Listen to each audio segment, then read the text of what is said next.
కల్కి అవతారము,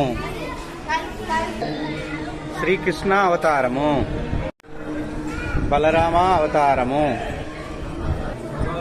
శ్రీరామ అవతారము, శ్రీరాముడు, పాలరాతి శ్రీరాముడు, పరశురామ అవతారము,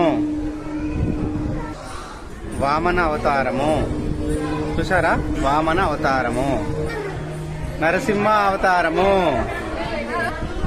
వరాహ అవతారము. చూసారా ఫ్రెండ్స్, వరాహ అవతారము.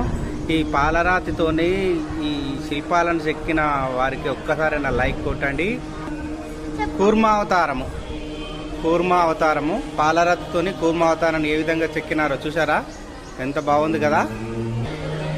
చూసారా ఫ్రెండ్స్, మత్స్యావతారము, పాలరాతితోని మత్స్యావతారం ఏ విధంగా ఉందో చూసారా. చూసారా ఫ్రెండ్స్, పాలరాతితోని ఎన్ని అవతారాలు ఎలా చెక్కినారో.